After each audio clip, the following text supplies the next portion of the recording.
예, 우리 할렐루야 샬롬하고 축복합니다. 할렐루야 샬롬 샬롬 샬롬 샬롬 샬롬. 하나님 사랑합니다. 여러분 주 안에서 사랑합니다. 요셉이 기쁨을 이기지 못하는 그러한 모습, 동생 베냐민이 이제 따라오게 되는 그러한 내용 만나고 형들을 마지막으로 시험도 하고 이런 내용들이 쭉 43장 44장에 마지막 형들을 또 한번 시험하는 장면도 44장에 나타납니다. 베냐민도 이제 드디어 동행을 해서 애굽으로 가게 되죠. 가지고 온 양식이 또 어느 정도 다 떨어졌어요. 기근이 계속됩니다. 사온 양식이 떨어지자 야곱의 가족들은 다시 애굽으로 양식을 사러 가야 돼. 그럼 얼마나 싣고 갔을까요? 식구는 또 얼마나 많았겠어요, 그죠? 이번에 총리인 요셉의 제안대로 베냐민을 동반하지 않고는 애굽에 갈 수가 없어서 그 부분이 머리가 아파요. 그죠? 우리 42장 말미에 요셉이 야곱이 절대로 데리고 갈 수가 없다고 그러죠? 데리고 갔다가 베냐민까지 이렇게 되면 나는 아마 스올로 내가 죽으리라 이런 얘기를 하고 내 흰 머리를 슬퍼하며 스올로 내려가 손이 되리라 이렇게 하고 나에 딱 못을 박아서 아들들도 어떻게 할 수가 없는 상황인데 양식이 떨어졌어요. 방법이 없는 거죠. 가나안 땅으로 갈 수밖에 없습니다. 이제는 주저앉은 야곱의 유다가 나서서 아버지를 설득하고 베냐민을 데리고 애굽의 양식을 사러 가요. 13, 14절을 보면 야곱의 아들들은 요셉의 호의에 힘입어 국빈 대접을 받는 부분도 16절에 보면 나타납니다. 첫 번째 베냐민과 동행하는 애굽행이 일어나죠. 아버지를 유다가 나서서 설득을 합니다. 가나안의 기근은 계속되고 앞서 가져온 곡식은 다 먹고 이제 굶어 죽게 생겼어요. 그러니까 다시 야곱은 아들들에게 가서 양식을 사오라. 그럼 어떻게 베냐민 반드시 데리고 가야 되는데 요셉의 형들은 애굽에 내려가서 정탐꾼으로 오해를 받았고 시므온은 거기 잡혀 있어요. 그죠? 그리고 또한 지불한 돈은 그대로 자루 속에 들어있기 때문에 안 갈 수도 없고 갈 수도 없고 그죠? 진퇴양난에 빠졌어요. 그 돈은 내가 넣은 것도 아닌데 돌려보내줬으니 얼마나 마음에 찔림이 있겠어요. 참 좌불안석을 하게 생긴 상황입니다. 유다는 애굽 총리의 말대로 베냐민의 동행이 꼭 필요하다고 생각하고 아버지 야곱을 설득합니다. 야곱의 넷째 아들이죠. 그가 또 임신하여 아들을 낳고 이르되 내가 이제는 야훼를 찬송하리로다. 이로 말미암아 그 이름을 유다라 하였고 그의 출산이 멈추었더라. 이렇게 돼서 나는 그 유다 여호와를 찬송하리로다. 이 유다라는 이름을 참 많이 썼는데 내용이 좋잖아요. 여호와를 찬송하리로다. 근데 가룟 유다가 나오고 나서부터 그 다음부터는 유다라는 이름을 짓지들을 않았다. 이런 이야기가 있습니다.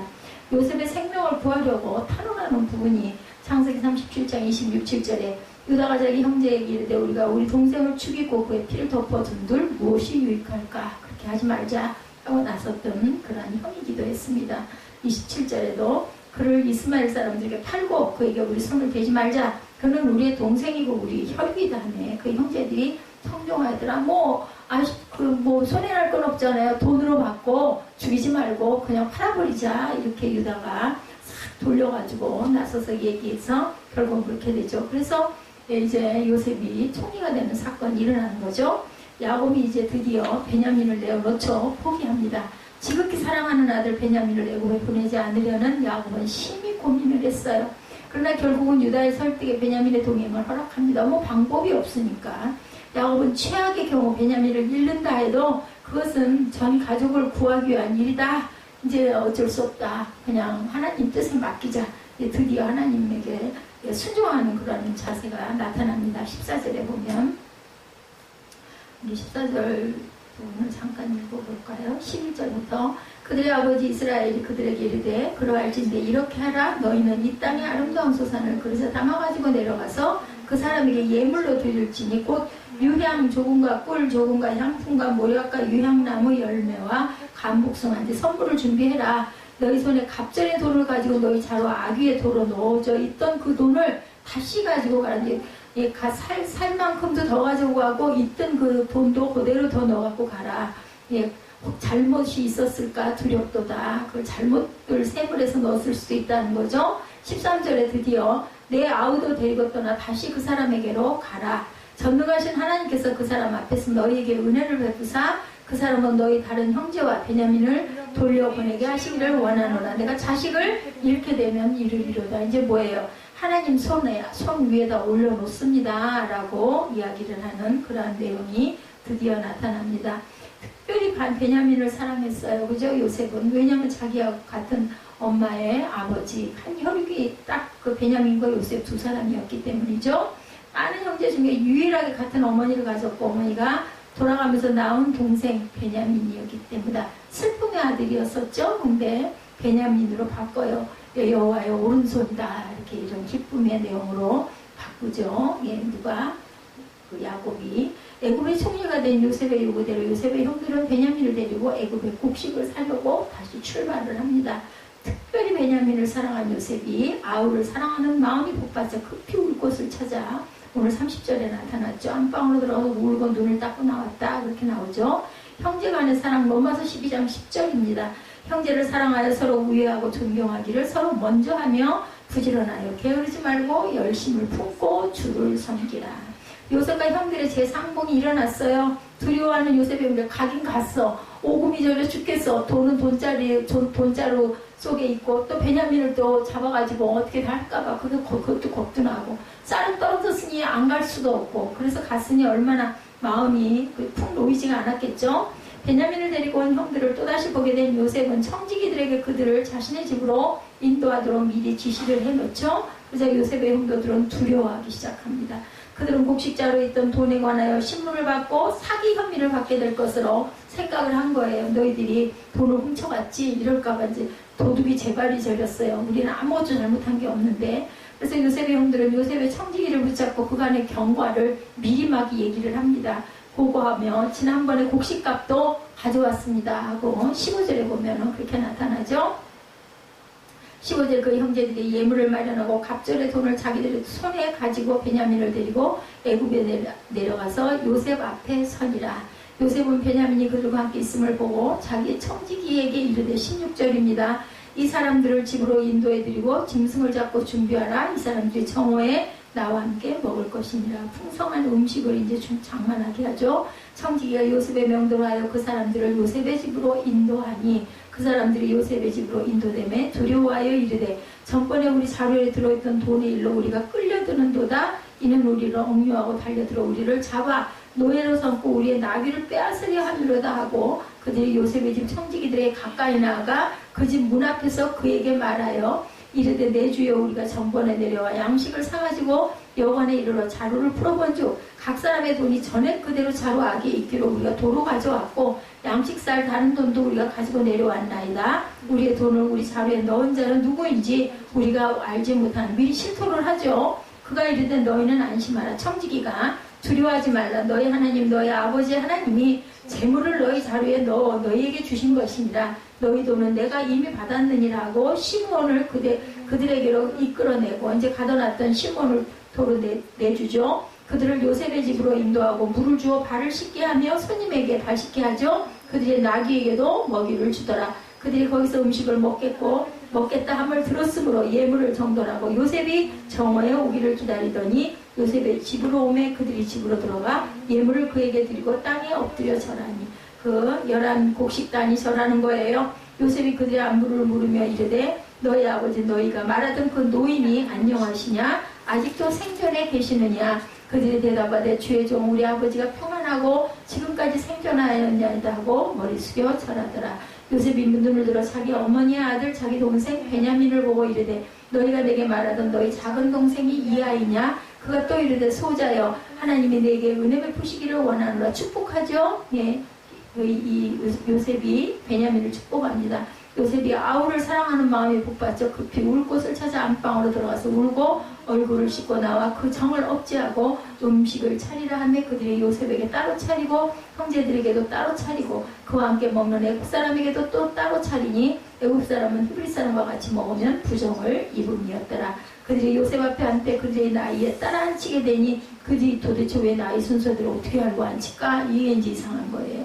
요셉이 자기 음식을 그들에게 주되 베냐민에게는 다른 사람보다 5배나 주매 그들이 마시며 요셉과 함께 즐거워하였더라는 내용 우리가 너무 잘 아는 내용이에요.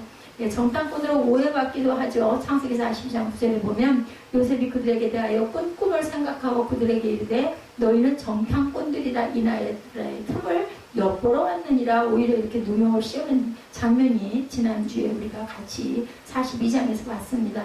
형들의 눈에 이상히 여겨집니다. 요셉 앞에 앉게 그들의 나이에 따라 앉히게 되니 그들이 서로 이상히 여기더라. 요셉이 볼 때는 형님들이니까 형님 서열을 알고 순서대로 앉힌 게 어떻게 이렇게 알고 우리를 이렇게 앉힐까 이런 염려를 했다. 청지기에 위로가 있어요. 그죠? 아까 쭉 읽은 내용처럼 걱정하지 말아라. 너희 하나님이 너희에게 주신 것이다. 그 돈은 요셉의 의도를 모르는 요셉의 형제들은 심히 두려워합니다. 이에 청지기들은 너희는 안심하고 두려워하지 말라 말하면서 너희 하나님 너희 아버지 하나님의 재물을 너희 사회에 너희에게 주었다 하고 위로를 합니다. 23절에 요셉의 청지기들은 참으로 주인의 명에 순종했을 뿐만 아니라 요셉의 형들을 친절하고 경건하게 환대하죠. 24절에 청지기를 부리는 자에 대해서 오늘 44장 다음 주에 있는 말씀이죠. 1절에 요셉이 그의 집 청지기들에게 명하여 이르되 양식을 각자의 자루에 운반할 수 있을 만큼 채우고 각자의 돈을 그 자루에 넣고 이렇게 이제 시험해보는 부분이 44장에 나옵니다.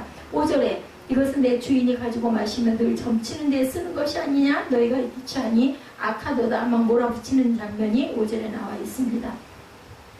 형제들을 만난 요셉은 마음이 얼마나 그죠? 말은 안 하지만 정말 마음이 복받쳤을까요? 요셉의 집으로 인도된 11형제는 정중한 대우를 받고 예물을 준비한 후에 요셉을 기다리죠. 가지고 온 그 예물들 좀 특별한 것들을 가지고 갔어요. 43장에 보면은 갑절의 돈을 가지고 감, 복숭아, 그리고 향품, 꿀, 그리고 유향, 모략, 유향나무 열매 이런 것들을 특별한 것들을 장만하여 가지고 갔어요. 그리고 딱 요셉을 기다리고 있죠.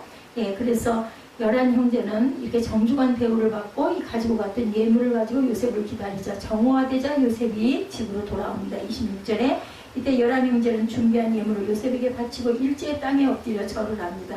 그리고 요셉은 그들의 안부를 묻고 아버지 야곱의 안부도 묻습니다. 자기 아버지니까. 27절에 요셉의 형제들은 아버지가 평안하고 지금도 살아계신다라고 28절에 대답을 하죠. 서로 이해하는 장면이에요. 알아야 되니까. 형제들은 아무것도 모르고 대답을 하지만 요셉은 다 알고 있으니까 유도신문을 했겠죠. 서로 이해합니다. 아모스 3장 3절에 저 사람이 뜻이 같지 않은데 어찌 동행하겠으며 우리가 이해가 안 되면은 같이 소통할 수가 없습니다. 허물을 덮어줄 것에 대해서 잠언 17장 9절에 허물을 덮어주는 자는 사랑을 구하는 자요 그것을 거듭 말하는 자는 친한 것을 이간하는 자니라 말씀합니다. 잔치를 베풀죠. 요셉이 29절에 보면 그리고 베냐민을 알아보는 내용이 나옵니다. 요셉은 동생 베냐민을 보자 감정이 복받쳐 올라서 울죠. 30절에 요셉에게 있어 다른 사람들은 모두 이복 형제지만 베냐민만은 라헬이 죽기 전에 낳은 친형제였기 때문에 요셉으로는 그에게 각별한 애정이 막내이기도 하고 그래서 그는 다른 사람이 베냐민을 소개하기 전에 미리 그를 알아보고 축복해주죠. 29절에 보면 29절 장면 한번 볼까요? 눈을 들어 자기 어머니의 아들 자기 동생 베냐민을 보고 너희가 내게 말하던 너희 작은 동생이 이 아이냐? 그가 또 이르되 소자여 하나님이 내게 은혜 베푸시기를 원하노라 이렇게 축복을 합니다. 이때 요셉은 베냐민에 대한 사랑의 감정이 복받쳐 올랐기 때문에 급히 자리를 피해서 울죠. 라헬이 낳은 아들이죠. 창세기 35장 17, 8절에 나와 있습니다. 그가 난산할 즈음에 산파가 그에게 이르되 두려워하지 말라 지금 내가 또 등남하느니라 하매 그가 죽게 되었고 혼이 떠나려 할 때 아들의 이름을 베논이라 불렀으나 그의 아버지는 그를 베냐민이라고 불렀더라 이렇게 나타나 있습니다. 마지막 아우죠. 창세기 40장 20절에 너희 막내 아우를 내게로 데리고 오라 그러면 너의 말이 진실함이 되고 너희가 죽지 아니하리라 하니 그들이 그대로 아니라 그것을 오늘 이제 42장에 있었던 그 명령을 그대로 받들고 오죠. 왜냐하면 양식을 사야 되니까. 형제들과 이렇게 낮에 12시경에 점심을 오찬을 나누는 장면들이 나타납니다. 형제들을 위해 잔치를 베풀고 나이 순서대로 앉혀서 상에 앉혀가지고 먹는데 형들은 그게 이해가 안 가서 어떻게 그 순서대로 우리를 앉힐까 이런 배열이란 그들 가정일에 대하여 정말 초자연적인 영감을 받았다면 어떻게 알았지? 이렇게 생각을 한 거죠. 결국 요셉은 조금씩 자신의 정체를 노출시키지만 형제들은 요셉을 절대로 알아볼 수 없어요. 어떻게 그 애굽의 총리가 돼 있겠냐고요. 그죠? 그 옛날 구덩이다 쳐넣었다가 노예로 팔아먹었는데 자신을 미워했던 형들에 대해서 37장 4절에 그의 형들이 아버지가 형들보다 그를 더 사랑함을 보고 그를 미워하여 그에게 편안하게 말할 수가 없었더라. 무슨 말이든지 좋은 말은 안 했어요. 명철과 지혜로 창세기 41장 39절에 요셉에게 이르되 하나님이 이 모든 것을 내게 보이셨으니 너와 같이 명철하고 지혜 있는 자가 없도다. 꿈 해몽을 받고 이렇게 칭찬을 하죠. 결국은 베냐민을 애굽에 보내지 않겠다는 야곱은 자신의 생각과 행동이 잘못된 것임을 알고 베냐민을 포기하고 결단을 합니다. 그 결단은 야곱 가문에서 일어났던 모든 시기와 죄악, 불평과 원망 따위를 일소시키고 야곱 집안의 화해와 일치를, 그래서 우리가 내려놔야 된다는 얘기가 이 얘기예요. 내 마음의 욕심을 비워서 내려놔야 그때 길이 열립니다. 문이 열리죠. 헌신은 하나님의 기쁨을 누릴 수 있는 복입니다. 기쁨은 대가를 치는 사람에게만 주어지죠. 고생을 하고 손해를 보면서라도 대가를 치렀을 때 하나님께서는 헌신의 기쁨과 보람을 안겨주신다. 헌신하는 사람이 없다면 그런 불가능한 일입니다. 헌신에는 언제나 내가 포함되어 있어야 됩니다. 나 자신을 하나님께 드릴 줄 알아야 되죠. 남의 헌신은 내 헌신이 절대로 될 수가 없습니다. 그리고 헌신에서 중요한 것은 물질이 따라야 한다는 것, 그죠? 시간이나 돈이나 또한 지성을 하나님께 바치지 않고 생각과 마음만으로 헌신은 이루어지지가 않습니다. 손해를 보지 않는 헌신은 없고 그런 손해가 기쁨과 보람으로 보상이 된다는 것을 우리가 알아야 되겠다. 야곱의 포기에 주신 복이에요. 야곱은 막판에 궁지에 몰려 할 수 없이 베냐민을 포기했어요. 어떻게 할 수가 없으니까. 베냐민을 포기하지 않으면 시므온을 돌려받을 수도 없고 양식도 살 수가 없기 때문이죠. 이런 막다른 골목에 가지 않고 미리 우리가 먼저 포기했을 때 하나님께서 응답을 얼른 주신다. 포기할 것은 미리미리 우리가 포기를 해야 된다. 포기는 연습을 해야 할 수 있습니다. 가난한 사람에게 돈을 나누어주고 선교 기금을 내고 장학금을 내는 건 아무나 하는 일이 아니에요. 그죠? 좋은 일에 자꾸 내어주면 어느새 자신의 존재가 귀해진 것을 느끼고 주변에서도 귀하게 여기죠. 뭔가를 자꾸 나눠주는 사람은 다 좋아해요. 그죠? 그리고 설명할 수 없는 기쁨이 본인들은 또 그걸로 인하여 보람을 뿌듯하게 나눠주고 기뻐하죠. 느끼게 됩니다. 그래서 우리에게 복이라는 것은 자유를 주고 모든 억압으로부터 해방시켜준다. 옮겨지고 있으면 무겁고 불편해요. 근데 그냥 다 풀어놔버리면 편한데 차마 그걸 못하는 게 문제인 거죠. 야곱은 베냐민을 포기할 수 없었지만 그가 포기했을 때 복의 축복의 문이 열립니다. 기도를 배우고 하나님을 생각하기 시작합니다. 아니 막내 아들 보내놓고 야곱이 마음이 편했겠어요? 기도를 하지 말래도 기도했겠죠. 포기로부터 자유함이 시작되고 사람의 마음은 이제는 순수해집니다. 하나님만 바라다 보면 마음이 순수해져요. 포기하지 않는 것에서부터 사망의 종이 된다는 것을 우리가 알아야 되겠다. 포기는 자연스러운 현상이 아니라 결단을 요구합니다.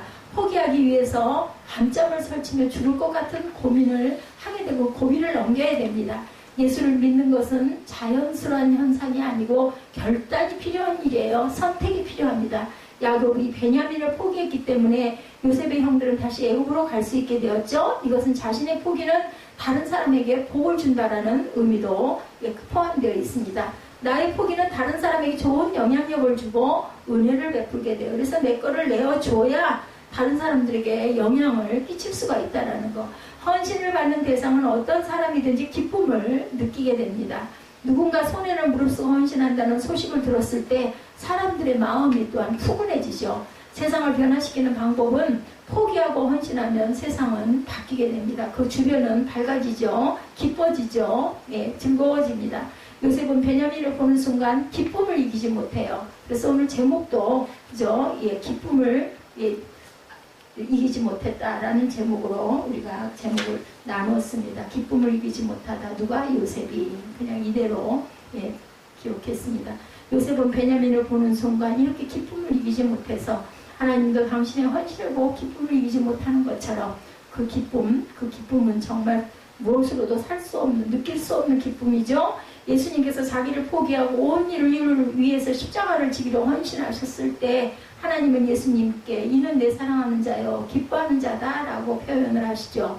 저와 여러분이 헌신하고 포기하면 하나님께서는 너는 내 사랑하는 아들이다, 너는 내 사랑하는 딸이다, 내 기뻐하는 자녀다 라고 말씀을 하신다라는 거. 요셉의 형들이 베냐민을 데려오지 않았다면 요셉의 기쁨은 사라졌겠죠. 또한 요셉의 형들은 오히려 더 큰 어려움을, 봉변을 당했을 겁니다. 형제들의 불안과 두려움. 이제 다른 한편 요셉은 너무나 좋아서 왕궁에 큰 호찬을 베풀고 우리의 형제들을 초청했어요. 반면에 그 초청은 형들에게는 불안과 두려움, 어떻게 할지를 모르는, 우리가 모르는 것처럼 두려운 게 없어요. 알고 나면 하나도 겁날 일이 없죠. 창세기 43장 17, 8절이죠. 그 사람이 요셉의 명대로 하여 그 사람들을 요셉의 집으로 인도하니 그 사람들이 요셉의 집으로 인도됨에 두려워하여 이르되 전일 우리 자루에 넣어있던 돈의 일로 우리가 어쩌면 끌려가고 있는지도 모르겠다. 이는 우리를 억류하고 달려들어 우리를 잡아 노예로 삼고 우리의 나귀를 빼앗으려고 하는 것 같다. 이렇게 두려워합니다. 죄 지은 사람은 무슨 일을 만나든지 긴장과 두려움의 반응이 일어날 수밖에 없다. 뭐라 그래요? 도둑이 제발 저린다 라고 얘기를 하죠. 좋은 일을 만나든 나쁜 일을 만나든 우선 겁부터 납니다. 경계부터 하죠. 그것은 자신의 죄가 들킨 것은 아닌가 하는 두려움 때문에 제발 저린 거죠. 반면 죄가 없는 사람은 무슨 일을 만나도 떳떳하고 여유가 있습니다. 이렇게 떳떳한 우리의 그 마음밭들이 돼야 되겠죠. 무슨 일을 만나든지 불안한 마음, 두려운 마음이 아니라 자유로운 마음이 되어야 되겠다. 형들은 아직 요셉이 애굽의 총리가 되었다는 사실 당연히 모르고 있고 요셉의 형들이 돈을 훔치지 않은 것은 사실이었죠. 우리 42장에도 보면 그냥 일부러 넣어줬어요. 그저 자루를 열어보니 돈이 있었던 것 뿐이에요. 그 돈을 고스란히 갖고 왔어요. 양식 살 돈이랑 합해서. 죄가 없으면 떳떳해야 되는데 왜 불안했을까? 그들의 형제들의 마음 안에는 죄의 뿌리가 있었기 때문에요. 동생을 그저 팔아먹은 그 죄의 뿌리, 이런 가책이 숨어 있는 거지. 해결이 안 돼서. 그들이 과거에 지은 죄, 인간의 본질은 두려움이고 불안입니다. 죽음에 대한 불안, 미래에 대한 불안 등 뭔지 모를 불안이 자신을 사로잡습니다. 18절에서 하나님을 신뢰하지 않으면 불안이 찾아온다는 사실을 발견하죠. 불안하면 불길한 상상을 합니다. 18절을 보면 요셉의 형들은 초대를 받은 후 두려워하는 반응을 보였죠. 그리고 우리 자리에 넣어있던 돈의 일로 우리가 끌려드는 도다라는 부정적인 해석을 합니다. 그리고 한 걸음 더 나아가 상상력은 더욱더 커지죠. 우리를 잡아서 억류시킬 거고 노새도 나귀도 빼앗아 갈 것이고 우리를 아마 노예로 팔아먹으려고 그러는 것 같다, 이런 생각을 합니다. 사실이 아닌 상상이었어요. 겁이었죠. 불행은 다른 사람이 만들어주는 것이 아니라 내 자신이 만들고 간다는 걸 잊지 말아야 되겠다. 저와 여러분이 자꾸 불길한 상상을 하고 부정적인 생각을 하고 자신의 미래를 막고 가는 거다. 나쁘고 불길한 상상을 버려버려야 된다. 그래서 그런 얘기하죠. 염려의 90%는 일어나지도 않을 일들을 가지고 염려한다. 그래서 예수님이 말씀하시죠. 내일 일은 내일이 염려할 것이다 라고 말씀을 합니다. 우리의 미래를 막는 것, 이 불안과 두려움이다. 나쁘고 불길한 상상을 버리라는 거죠. 아직 일어나지도 않은 일 때문에 욱조이지 말라는 겁니다. 저와 여러분의 미래는 긍정적이고 복된 미래가 찾아올 것이다. 그렇게 긍정적인 생각을 하고 두려움과 불안을 떨칠 때 요셉의 형들은 요셉의 청지기에게 지뢰겁을 먹고 막 자신의 주머니에 있는 것들을 다 내놓고 막 얘기하는 부분, 아까 우리 읽었죠. 19절에서 23절. 그들이 요셉의 청지기에게 가까이 나가 그 집 문 앞에서 그에게 고하여 가라되, 이렇게 시작됩니다. 우리의 돈을 우리 자루에 넣은 자는 누구인지 우리는 모릅니다. 진짜 사실을 막 얼마나 열심히 얘기를 했겠어요. 인간은 고난이 오면 진실해져요. 어려움이 닥치면은요 정말 막 자백을 하게 됩니다. 스스로 막 자복을 하죠. 역경에 부딪히는 사람들은 이렇게 순수해진다. 예전에 요셉의 형들은 살인을 하고 서모를 간음하고 형제들끼리 거짓말을 하고 다투던 사람들이었는데 이제는 하나가 됐어요. 자신들이 죽게 될 형편에 이르자 청지기에게까지만 일부러 쫓아와가지고 막 진실을 고백하죠. 우리는 형통할 때나 평안할 때 회개나 반성을 안 해요. 문제는 인간의 힘으로는 해결되지 않는 문제에 봉착했을 때 어떻게 할 수가 없으니까 막 상의를 하고 물어보죠. 어떻게 했으면 좋을까요? 막 묻습니다. 그리고 자신의 약점과 허물을 막 드러냅니다. 저는 이런 거 부족합니다. 어떻게 하면 좋겠습니까? 이런 얘기를 많이 하죠. 이것이 시련의 의미고 고난의 의미가 된다. 하나님은 우리를 정직하고 의롭고 깨끗한 사람으로 만드는 것에 관심을 갖고 계시고, 하나님은 고난과 시련을 통해서 우리를 항상 어떻게 만드세요? 단단하게, 그리고 닦아져 가게 만듭니다. 훈련을 통해서 우리를 그릇을 만들어가죠. 그럴 때 인간은 자신도 모르는 사이에 정직하고 진실해진다고. 어떤 때는 눈물을 흘리고 한숨을 내쉬면서 성화되고 승화되어가는 자신을 발견하게 됩니다. 깨닫고 나면 어때요? 눈물 쏟고 한바탕 울고 기도하고 나면 막 마음이 시원해지고 눈앞이 환해지죠. 이 요셉의 형들은 고난에 부딪혔을 때 자신의 과거를 이렇게 솔직하게 실토합니다. 만약에 요셉의 형들을 만나자마자 방과함에 자신을 밝혔다면 아마 그들의 반응은 달랐을 거예요. 오히려 총리 대신인 요셉을 이용하면서 한 자리라도 해볼까 했겠죠. 이런 모습이 우리 인간의 본질. 조금만 뭐가 좀 문이 열리면 막 금방 또 막 그냥 그죠? 어깨를 막 펴고 거들먹거리고 교만을 떨게 됩니다. 인간의 본질을 우리가 바로 인식할 때 구원의 눈을 뜨게 된다는 것을 우리가 알게 됩니다. 하나님이 우리 죄를 십자가에서 용서해 주셨지만 똑같은 죄를 짓는 다시 반복하죠. 회개가 깊지 않기 때문에. 회는 하는데 개는 안 한다 이런 얘기가 있죠. 깨달아 눈물을 흘리는데 돌이키지는 않습니다. 가볍게 예수 믿고 요즘에 가볍게 구원받고 가볍게 교회 나오고 그리고 나머지 사는 거는 내 마음대로 내 뜻대로 내 하고 싶은 대로 사는 그러한 이상한 그러한 크리스찬들이 너무나 많다. 신앙의 깊은 곳 깊은 은혜에 들어가기가 참으로 어려운 시대에 우리가 살고 있습니다. 예수님이 우리를 위해서 십자가에 피 흘려 돌아가신 사실은 정말 엄청난 사건인데도 우리는 너무나 쉽고 가볍게 여깁니다. 한계와 시련은 우리가 그리스도의 영원한 진리 가운데 들어가는 도구가 된다는 것을 우리가 깨달아 알고 감사하고 나아가야 될 텐데 그런 것을 깨닫고 알고 감사하는 사람이 많지가 않습니다. 뭐 다 그런 거지 이 정도죠. 진실하고 깊은 회개, 겸허한 마음을 갖는 것이 중요한데 제일 중요한 우리가 마음 먹기 나름이다라고 얘기하죠. 마음을 먹는 게 벌써 3분의 2는 이룬 거예요. 예수께서 애통하는 자, 마음이 가난한 자, 마음이 온유한 자, 의에 줄이고 굶주린 자는 뭐하다? 복이 있다라고 말씀하죠. 십자가만큼 저와 여러분의 신앙도 깊이가 깊어지고 깊이가 점점 더 깊게 나아갈 겁니다. 애통하는 자, 마음이 가난한 자, 온유한 자, 의에 줄이고 굶주린 자 이런 자들이 복이 있는 거예요. 정직의 대가 신명기 8장 2절에 이스라엘 백성이 광야에서 고난받은 이유에 대해서 말씀하죠. 내 하나님 야훼께서 이 40년 동안에 너로 광야의 길을 걷게 하신 것을 기억하라.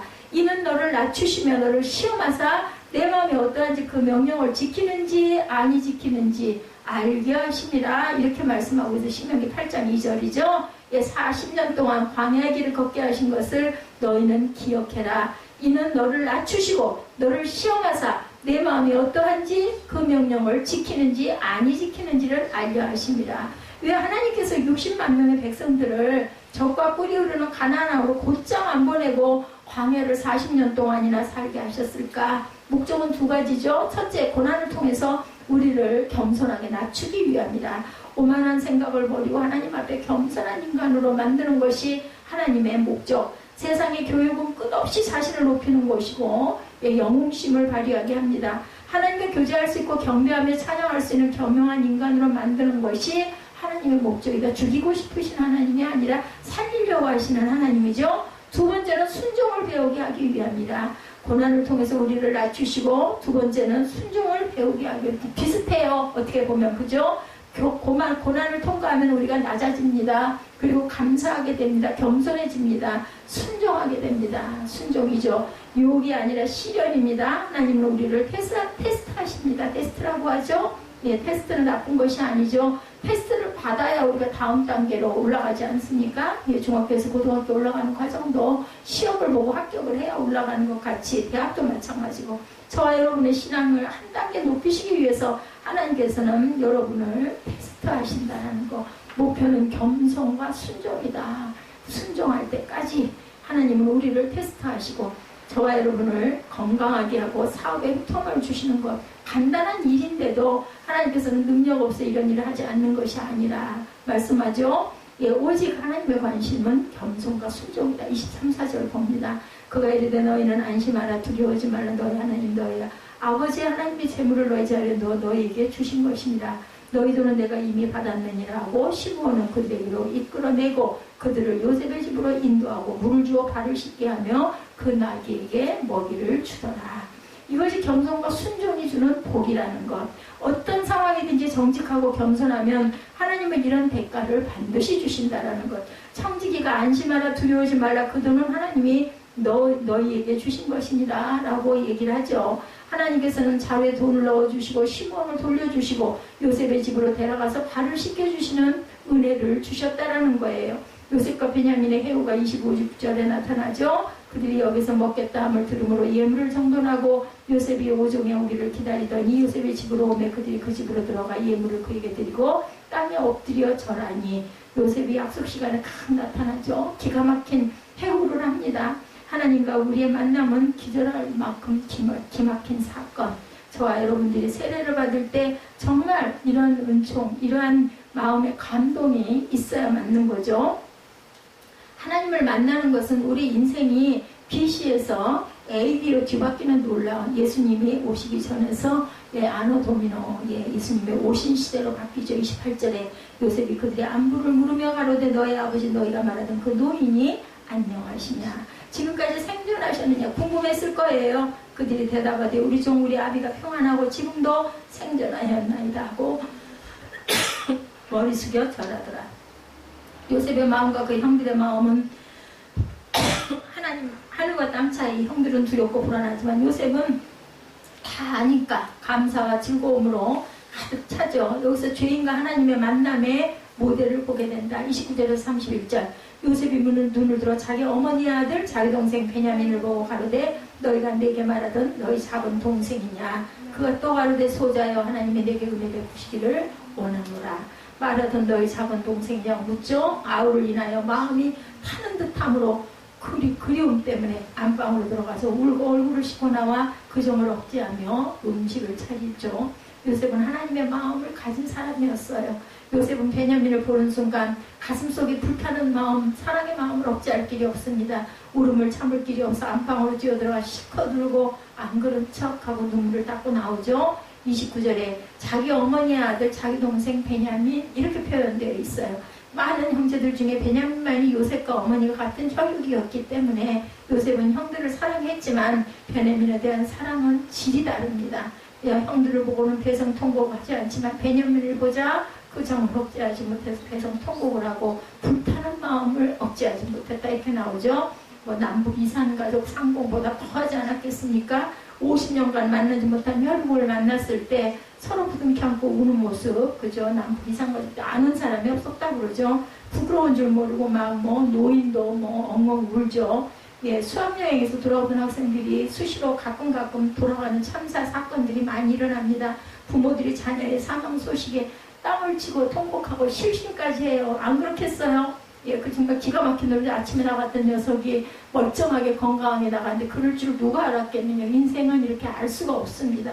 그때 그 모습을 보고 가슴 아픈 것, 부모가 가슴 아픈 정도는 질적으로 다르다는 거. 이웃에 아이들이 돌아갔다 하면은 아이고 그걸 어떡하면 좋아 하지만 내 자식이 만약에 그렇게 되면 정말 기가 막히죠. 기함을 할 일입니다. 이것이 부모의 사랑이고 또 더 높이 하나님의 사랑이다. 하나님은 우리를 남의 자식 안 된 것만도 너무너무 감사합니다. 어떤 악한 자녀라도 돌아서기를 기다리시는 거죠. 내 자식이 불에 타서 죽어서 실신하는 부모 같은 마음이 바로 하나님의 마음. 남의 자식에겐 잘하면 축복해주고 잘못하면 벌을 줄 뿐인데 자기 자녀에게는 잘하면 칭찬을 하지만 잘못해도 감싸 안는 게 부모라는 것. 내 피부치, 내 유전자가 그곳에 있기 때문이다. 그렇기 때문에 우리는 주님의 모습을 닮아가야 된다 그러죠. 주님의 성품을 닮아가야 된다. 왜냐하면 우리 안에 예수의 피가 흐른다면 주님으로 성화되어 간다면 닮아갈 수밖에 없습니다.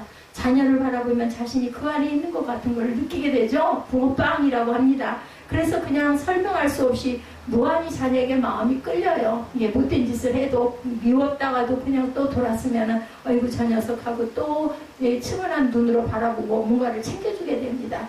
사랑 앞에서는 실수가 중요하지 않다라는 것.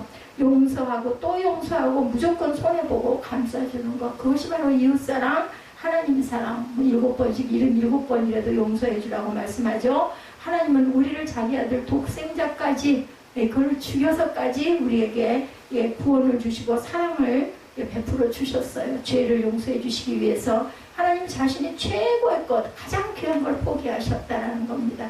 우리가 좋은 관계에 있어서는 내가 가진 것을 그 척도가 다르죠. 정말 정말 귀한 사람에게는 내게 아깝지가 않습니다. 그냥 인사 정도 할 사람들에게 그렇게 하지 않아요.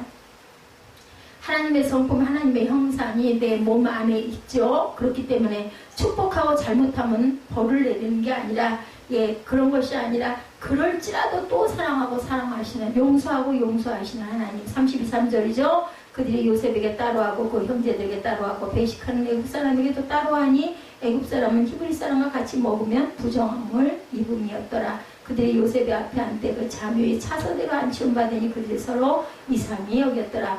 음식을 그 종기법에 따라 분리해서 먹는데 요셉의 형제들은 자리가 순서대로 배치된 것을 보고 놀랐다. 그래서 우리가 평소 이상하게 여겨지는 것에는 하나님의 섭리가 있고 계획이 있다는 것을 우리가 또한 여기서 배울 수가 있다는 거죠. 34절에 요셉이 자기 식물로 그들에게 주되 베냐민에게는 다른 사람보다 5배나 주매 그들이 마시며 요셉과 함께 즐거워하더라. 하나님 배가 고파가지고 거기를 그냥 오면서 뭘 제대로 먹었겠어요? 그 긴 길을 걸어오면서 애국까지 오면서. 그런데 그렇게 많이 차려서 줬으니 즐겁지 않을 수가 없죠. 베냐민의 식탁 앞에는 다른 형제보다 음식이 5배나 많았다.